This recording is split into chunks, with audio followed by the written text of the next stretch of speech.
வணக்கம் மக்களே, இந்த வீடியோல நாம செப்டம்பர் மாசம் ரிலீஸ் ஆன படங்கள்ல எந்த படம்லாம் ஹிட் ஆச்சு, எந்த படம்லாம் ஃபிளாப் ஆச்சுன்றத பத்தி தான் பார்க்க போறோம். நம்பர் 1, தளபதி விஜய் மற்றும் டைரக்டர் வெங்கட் பிரபுவோட காம்பினேஷன்ல முதல் முறையா வெளிவந்த படம் தான் தி கோட்.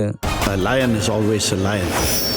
ஒரு ஆக்ஷன் த்ரில்லர் ஜானர்ல ரிலீஸ் ஆன இந்த படத்தை ஏஜிஎஸ் என்டர்டைன்மெண்ட் தான் ப்ரொடியூஸ் பண்ணியிருந்தாங்க. ஆக்சுவலா தளபதி விஜயோட 68வது படத்தை ஸ்டார்டிங்ல டைரக்டர் அட்லி தான் டைரக்ஷன் பண்ண போறாருன்னு சொல்லி சோஷியல் மீடியால நிறைய வதந்திகள் பரவிக்கிட்டு வந்தது. அதுக்கப்புறம் அது உண்மை இல்லைன்றதும் கன்ஃபார்ம் ஆகி இருந்தது. அதுக்கப்புறம் தளபதி விஜய் நிறைய பேரோட ஸ்கிரிப்டை கவனிச்சுக்கிட்டு வராரு. அதுல டைரக்டர் வெங்கட் பிரபுவோட ஸ்கிரிப்டும், டான்ஸினு, பாடிகார்ட் மற்றும் வீரசிம்ஹா ரெட்டி போன்ற படங்களை கொடுத்த தெலுங்கு டைரக்டர் கோபிச்சந்தோட ஸ்கிரிப்டும் இருக்குன்னு சொல்லப்பட்டுக்கிட்டு வந்தது. பட் கடைசியில டைரக்டர் வெங்கட் பிரபுவோட ஸ்கிரிப்ட் தான் ஆக்டர் விஜயை இம்ப்ரெஸ் பண்ணிருக்கு. இந்த படத்தை சென்னை, தாய்லாந்து, ஹைதராபாத், ஸ்ரீலங்கா, பாண்டிச்சேரி, திருவனந்தபுரம் மற்றும் ரஷ்யா போன்ற இடங்களுக்கெல்லாம் போய் எடுத்திருக்காங்க.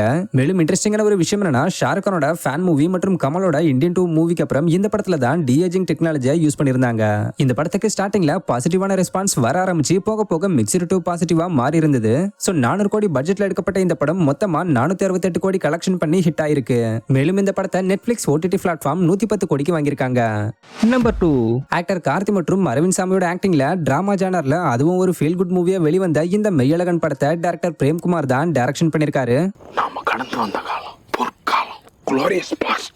சொல்லப்போனா 96 படத்துக்கு அப்புறம் கிட்டத்தட்ட 6 வருஷம் கழிச்சு தான் டைரக்டர் பிரேம்குமார் இந்த படத்தை எடுத்து ரிலீஸ் பண்ணிருக்காரு. ஆக்சுவலா இந்த கதையை டைரக்டர் பிரேம்குமார் முதல்ல ஒரு நாவலா தான் எழுத ஆரம்பிச்சிருக்காரு. பட் எழுதி முடிச்சதுக்கு அப்புறம் சில பேரோட வற்புறுத்தலுக்கு இணங்க படமா எடுக்க பிளான் பண்ணி எடுத்து முடிச்சிருக்காரு. இந்த படத்தை ப்ரொடியூஸ் பண்ணது வேற யாரும் இல்ல, சூர்யா ஜோதிகாவோட 2D என்டர்டைன்மெண்ட் தான். இதுல இன்ட்ரெஸ்டிங்கான ஒரு விஷயம் என்னன்னா, இந்த படத்தோட ஷூட்டிங் 2023 நவம்பர்ல தொடங்கப்பட்டு 2024 பிப்ரவரி மாசத்திலேயே முடிஞ்சிருச்சு.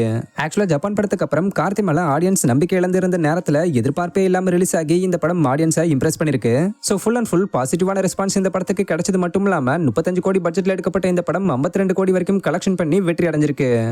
நம்பர் 3, ஆக்டர் ஹரிஷ் கல்யாண் மற்றும் மட்டக்கத்தி தினேஷோட ஆக்டிங்ல ஒரு ஸ்போர்ட்ஸ் டிராமா ஜானர்ல வெளிவந்த படம் தான் இந்த லப்பர் பந்து. ஒரு திறமைக்காரன் இன்னொரு திறமைக்காரனை ஒத்துக்கிட்டதா சரித்திரம் இல்ல. இந்த படத்தை தமிழரசன் பச்சமுத்துன்றவர் தான் எழுதி டைரக்ஷன் பண்ணிருக்காரு. சொல்ல போனா இதுதான் இவருக்கு முதல் படமும் கூட. ஆக்சுவலா இந்த கதையை டைரக்டர் தமிழரசன் பச்சமுத்து தன்னோட சின்ன வயசுல தன்னை சுத்தி நடந்த சில விஷயங்களை வச்சு ஓனதா எழுத ஆரம்பிச்சிருக்காரு. பட் இடையில 2 மெயின் கேரக்டரோட வேல்டு மட்டும் கிரியேட் பண்றதுக்கு 2020 மலையாளத்துல வந்து ஹிட் ஆன ஐயப்பனும் கோஷியும் படத்தை இன்ஸ்பயர் பண்ணிருக்காரு. இந்த படத்துக்கு மக்கள் மத்தியில இருந்து பாசிட்டிவான ரிவ்யூஸ் தான் வந்திருந்தது. சோ 5 கோடி பட்ஜெட்ல எடுக்கப்பட்ட இந்த படம் 42.50 கோடி கிட்ட கலெக்ஷன் பண்ணி பிளாக் பஸ்டர் ஹிட்ட கொடுத்திருக்கு. நம்பர் 4, ஹிப்ஹாப் தமிழ் ஆதியோட ஆக்டிங்ல ஒரு சயின்ஸ் ஃபிக்ஷன் மற்றும் பொலிட்டிக்கல் ஆக்ஷன் த்ரில்லர் ஜானர்ல வெளிவந்த இந்த கடைசி உலக போர் படத்தை இவரே தான் எழுதி டைரக்ஷனும் பண்ணிருக்காரு. சொல்லப்போனா ஹிப்ஹாப் தமிழ் என்டர்டைன்மெண்ட் ப்ரொடக்ஷன் கம்பெனிக்கு இவரே தான் இந்த படத்தை ப்ரொடியூஸும் பண்ணிருக்காரு.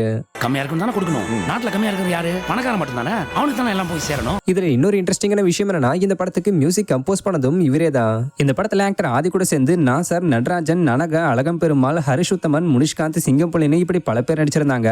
மக்கள் மத்தியில இந்த படம் கம்மியான கவனத்தை பெற்றது மட்டும் இல்லாம மிக்ஸ்டான ரிவ்யூஸ் பெற்றதனாலையும் 15 கோடி பட்ஜெட்ல எடுக்கப்பட்ட இந்த படம் 4 கோடி மட்டுமே கலெக்ஷன் பண்ணி ஃபிளாப் ஆயிருச்சு. இருந்தாலும் இந்த படம் ஓடிடில ரிலீஸ் ஆனதுக்கு அப்புறம் பலரும் பார்த்துட்டு அப்ரிஷியேட் பண்ணிருந்தாங்க.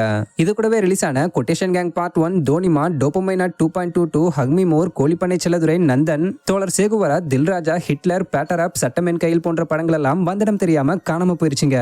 சோ அவ்வளவுதான் மக்களே, இதோட செப்டம்பர் மாசம் ரிலீஸ் ஆன படங்களோட லிஸ்ட் முடியுது. அக்டோபர் மாசம் ரிலீஸ் ஆன படங்களோட லிஸ்ட்டை வர வாரங்கள்ல பார்க்கலாம். தேங்க்யூ.